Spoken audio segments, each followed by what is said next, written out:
hottest station is now live for your enjoyment with host Iambranded. That's what's up. That's what's up. That's what's up. Let's get this party started. This is Charles. I am Brandon Madison of Nexxlegacy Radio, and I'm here with a guest that, this man has did a lot, I feel, in this industry to take notice.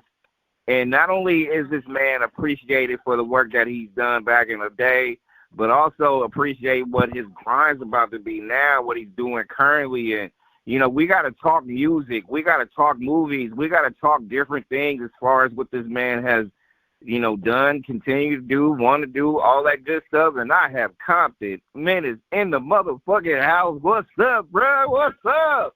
What's the deal, man? Appreciate you having me, too. Hey, man. Hey, long time coming, but also at the same time, as I mentioned, being a fan of your work for a long period of time, and the music's always dope, and you always did a lot as far as what us as fans, I'm a fan first, to take notice. So I got to give you props up top for the work that you've done thus far and continue to do. For sure, man. I appreciate it. Man, how you doing, bro? How's life? How's life? Man, we chilling, man. We out here building cars, working on music. I'm working on a new TV series. We on the second season. We getting ready to start shooting called Chops.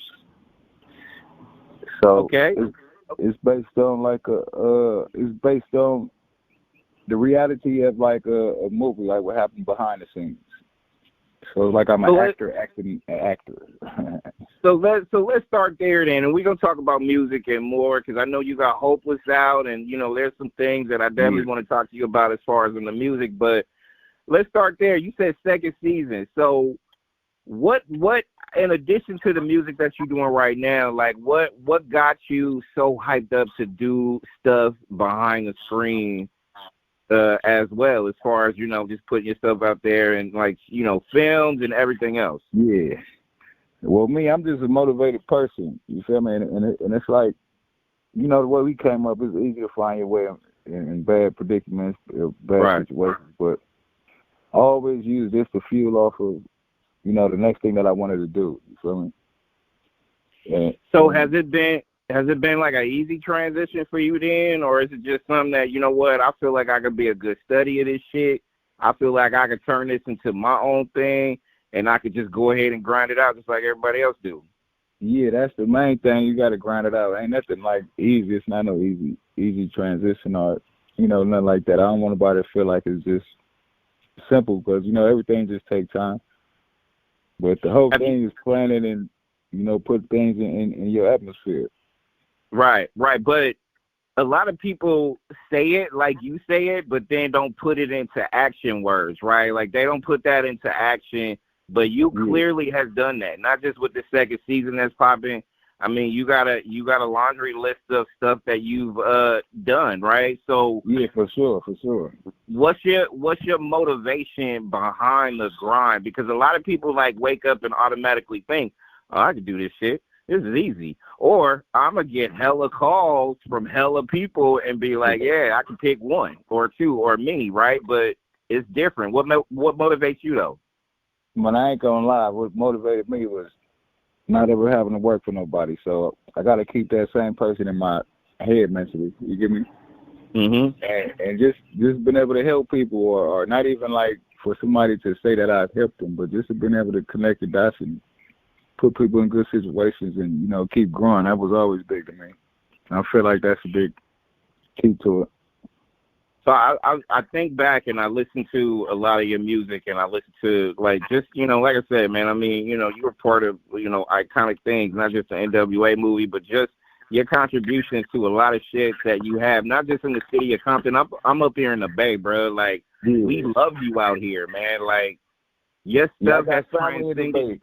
I've always been back and forth from the Bay. The Bay always been a big influence to me, especially come on, you got like Mr. Fab. That's a close dude. That's a close dude to me. And yeah, he keeps setting the bar every day. So when that's my motivation right there. Compton, so when you think about it, though, you like your legacy, right? Like, when you think about what because, you were a part of a lot. You were Black Wall Street. I mean, you were a part of a lot of different things, right? So when you think about what was and what's now, like, you could stop and do some other shit, but you still kind of, you got your thing in music, you got your thing in acting. Like, when you look at it now, like, it's a different grind, but like you said earlier, not working for somebody is a motivator.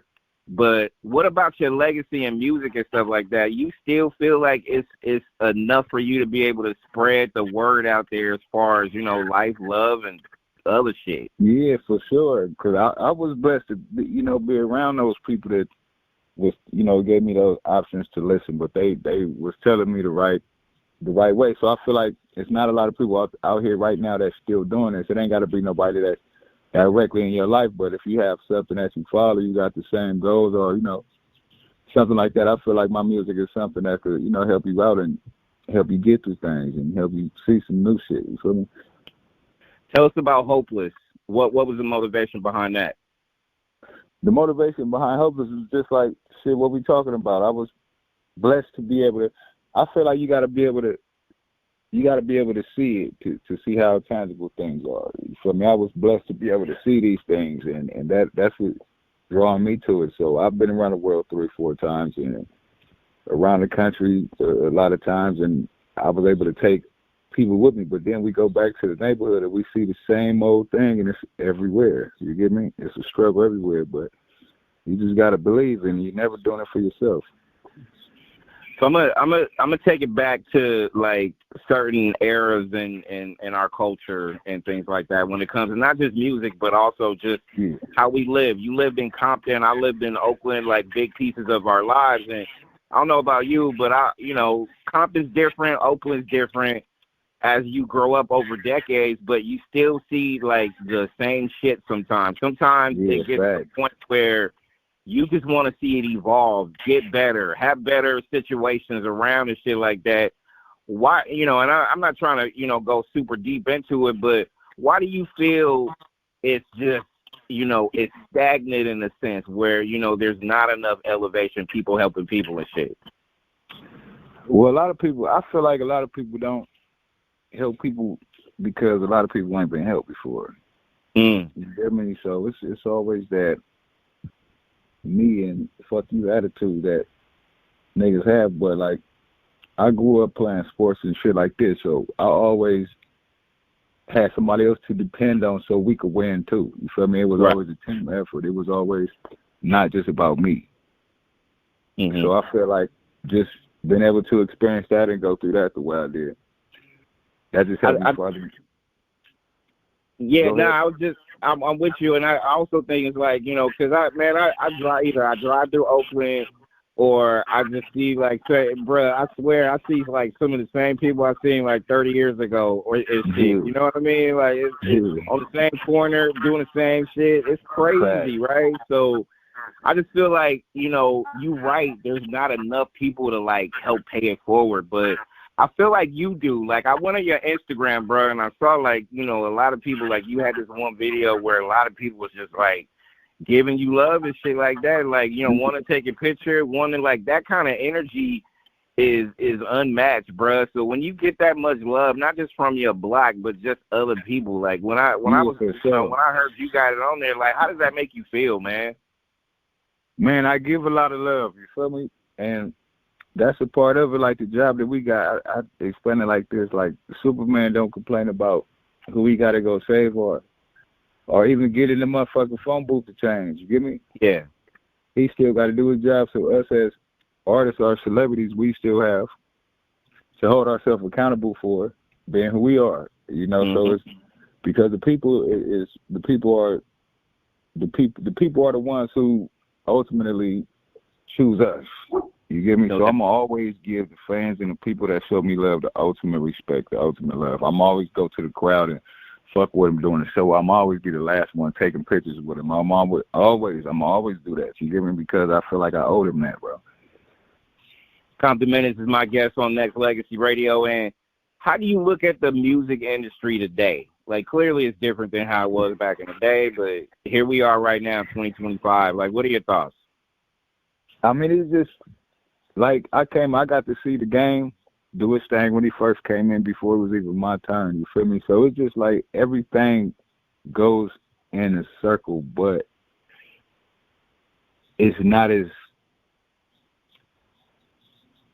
like it's not the players is not as tough and the players is not as tough and the rules is way more.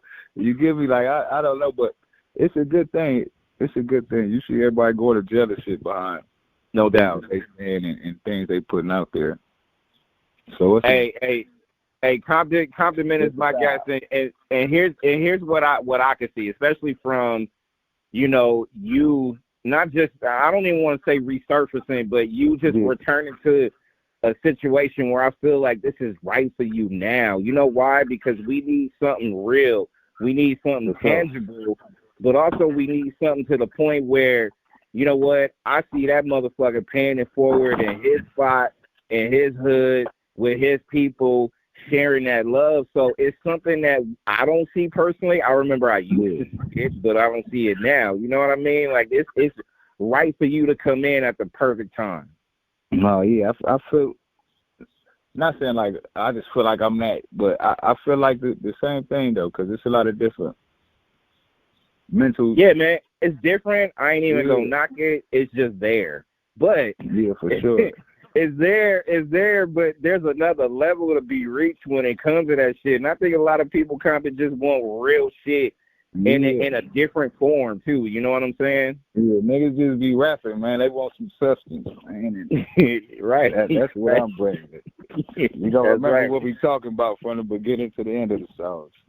Exactly. And you know what, to be real, like, I mean, that's why it's important for people like yourself. No pressure on you, but that's why Hopeless matter, bro. Like, it mattered. Like, when I heard it, like, I always thought that, you always had your bars together and shit like that. But this is different because I'm seeing, like, a resurgence or a rebirth in the sense to your Compton Menace brand. Am I just talking like I'm talking, or do you think that's true?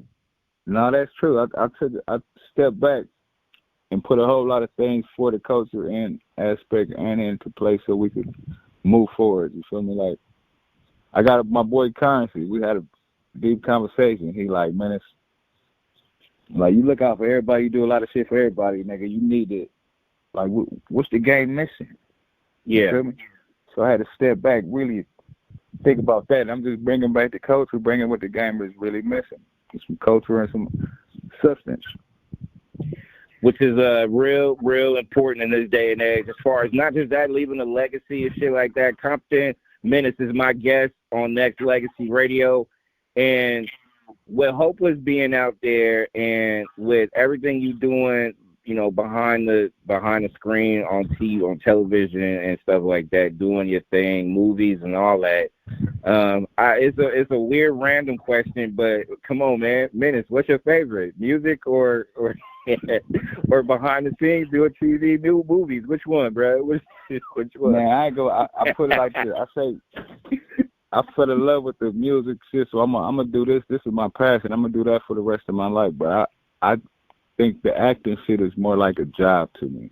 I got you. It's more like a job to me. This right here is just, relieving stress.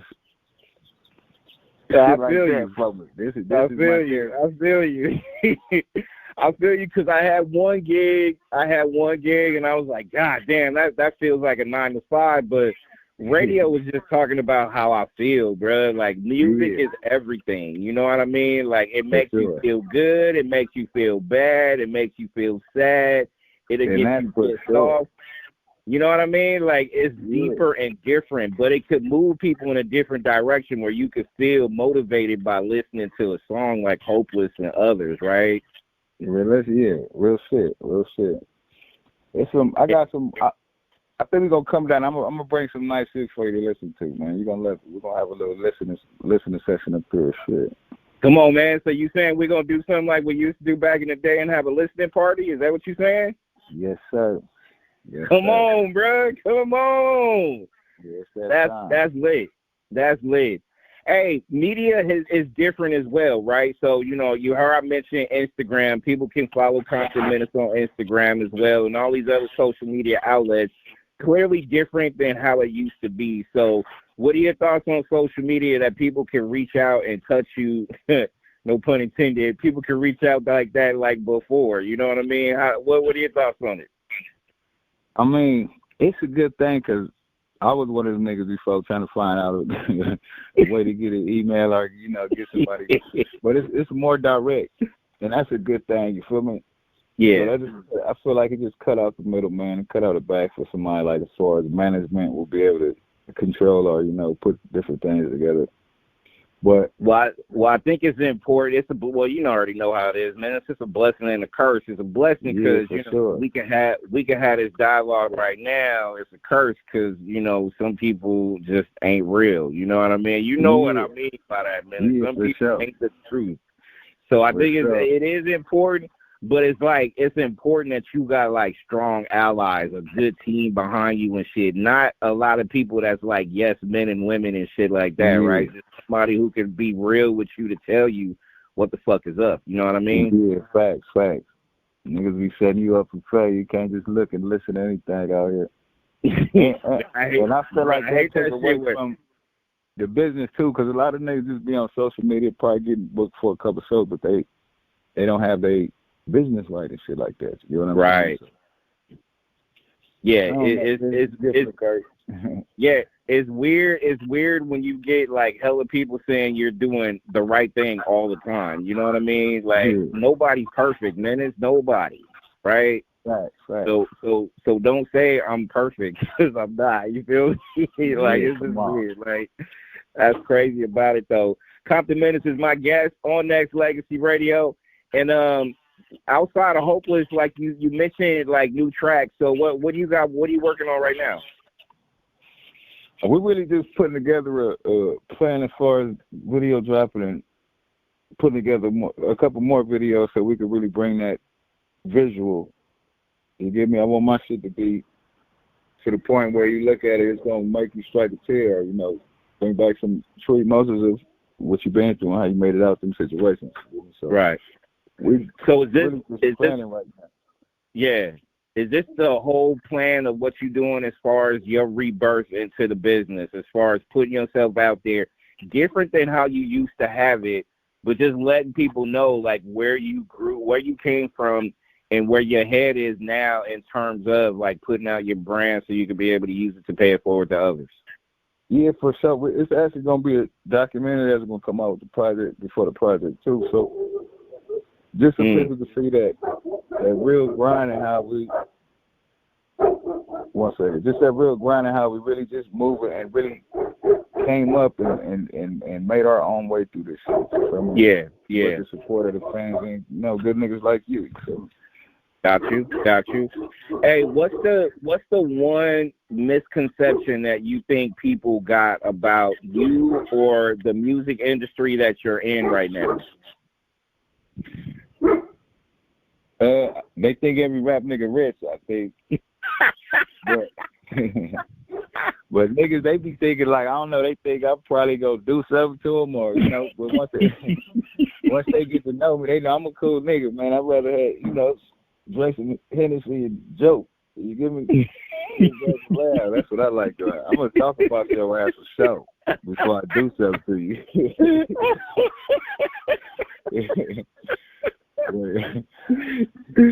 I look at it, bro, you hella funny though, but I look at it like this, man, I really and truly feel like a lot of people, especially when you write, they know they automatically assume like, rappers got hella millions, but also a lot of people assume like you got hella connects, like, hey Menace, you could hook me up with Game, or you could hook me up with 50, or you could hook me up with somebody else to be able to get a deal done or some shit like that. But the people that you know is the people that you know. They don't know you, so you can't automatically assume that people is just gonna go ahead and give you their connect. Just because, fact. That's how it is for sure. And, like, it's a story of, man, Wiz Khalifa. So it's time for us to go on tour. Wiz and my boy think naturally just have a relationship. They start growing their hair at the same time, the dreads and shit. You feel me? So yeah.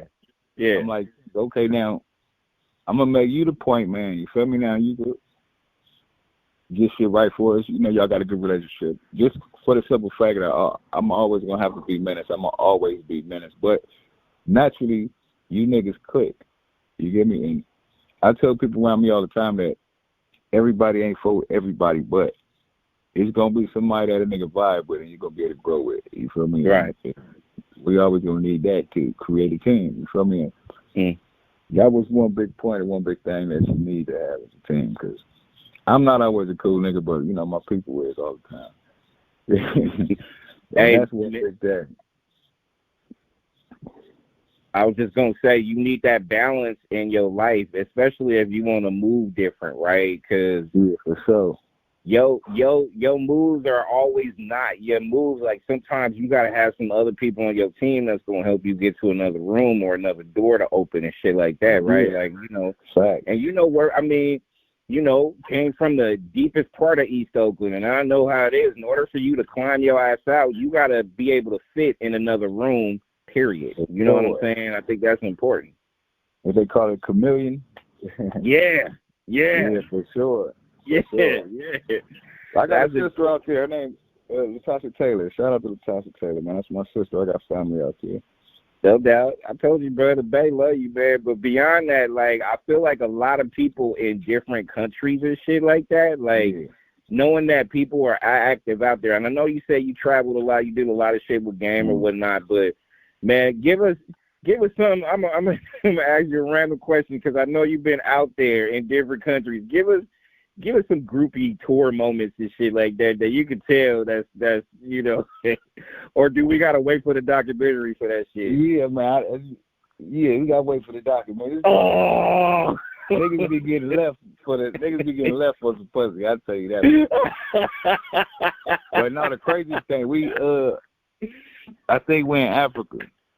This one day, Game could have got an award for acting himself. Oh shit! They came inside our hotel, the police, because I guess whoever bar it was, we got left early or something for them. They want us to stay longer, so they took the whole army up in the hotel, tripping. What? Gang looked at me. I looked at that nigga. That nigga Gang looked at them and said, "I don't know what the fuck y'all think we in." The police backed up off of us. We got up out that motherfucker. But I'm like, God damn. Imagine being in Africa. These motherfuckers just AK-47s over they fucking shoulders and shit. We out of the country. We ain't got nothing on it. I know. But but Menace, think about it, Menace. If that would have went a different way, it would have been a problem. That's that good old West Coast bluff right there. I love it. Compton Menace is my guest on Nexxlegacy Radio, and you said you were filming season 2. Can you kind of elaborate a little bit more on what you're filming and where it's gonna be at? Yeah, I'm acting, and we've been shooting in L.A. But okay, my boy, his name is Hakeem. He's actually one of the first producers that had me in the movie. You get me? I talk about him all the time. So he doubled back. He paid me this time though. He doubled back. Hey. No, he doubled back, and Hakeem. Shout out to Hakeem. He got a lot of good shit going. And this is a good thing, man. I'm blessed to be a part of it. That's what's up. Any point in time we could come up with a possible date and time that this is all gonna drop, or we gotta wait till you hit up your next post on it on social media to know what time it is? Oh no, you gonna know for sure. I'm gonna have Angela keep you in tune as soon as we get everything in order. Okay.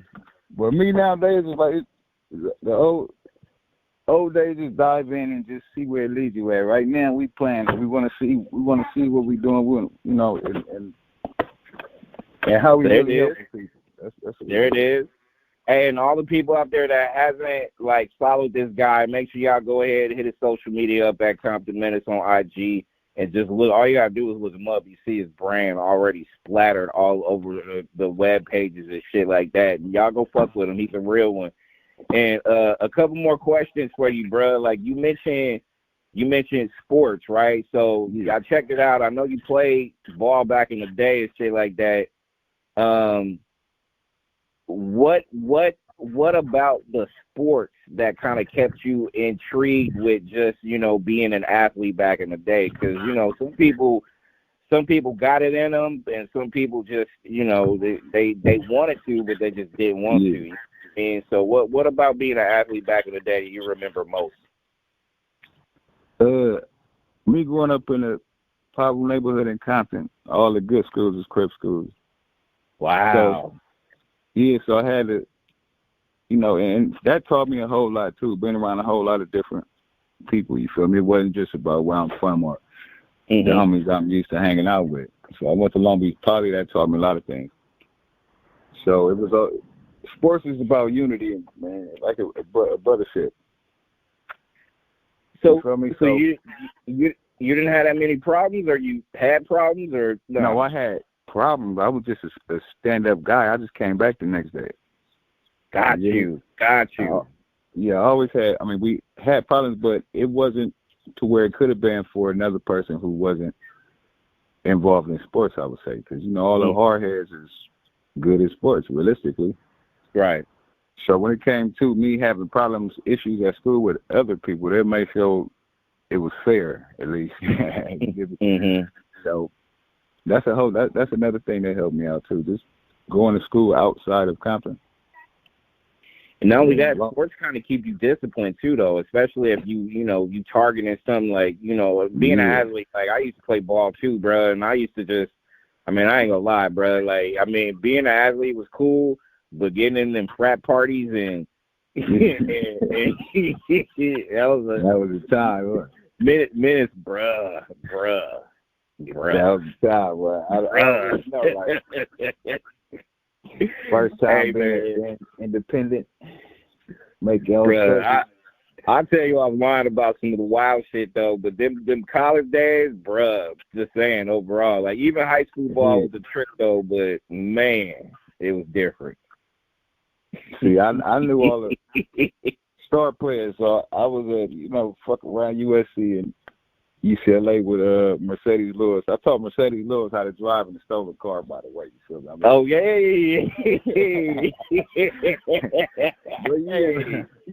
Daniel Bean, like all these dudes. So I got to experience these different things at a high level. And it's just all a blessing, though, man. And it is, man.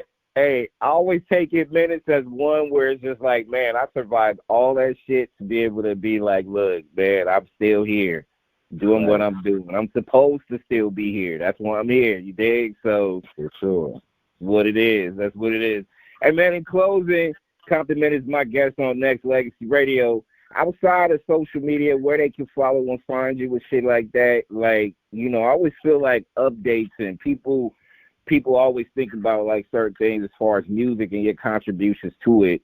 This is more like a two-parter. So the first part is if you can go back and find any gear that you had in the 90s, I'm talking about clothes and shit, what would you wear in the 90s that you could rock at 2025 and it still be legit?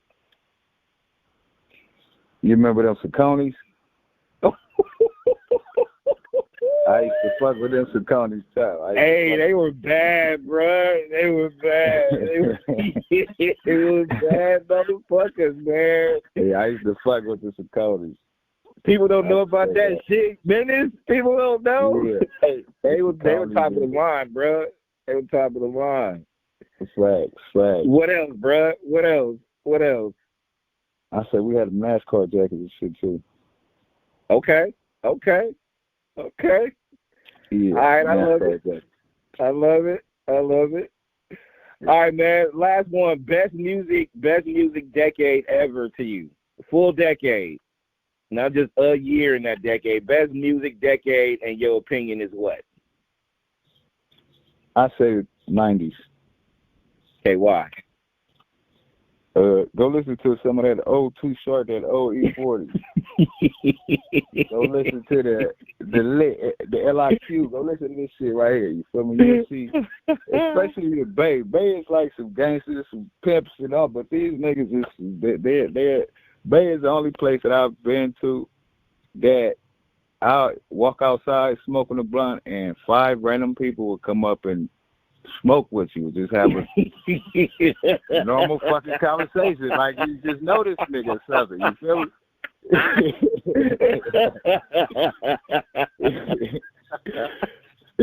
Oh, that's real though. That's real. It ain't nothing better than that. And you're right, man. The decade of the 90s in the Bay was some trip, bro. Like, it was, man, it was lit. I want to say from 90 on, bro. Like, it was no fallout, bro. It was different.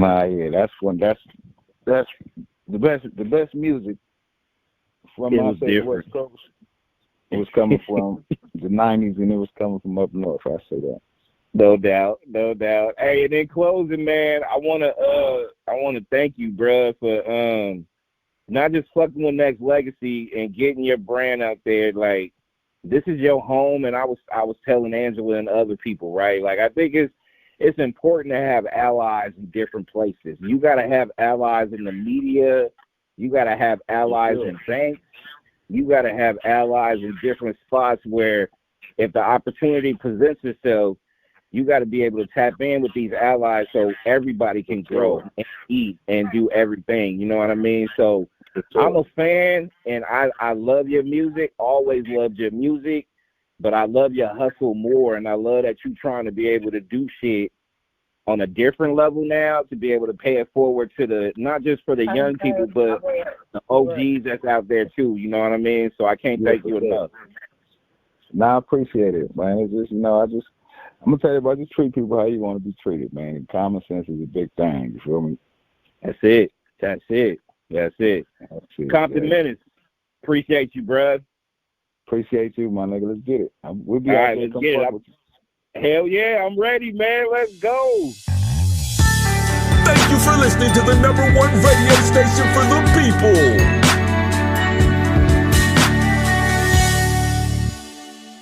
Nexxlegacy Radio.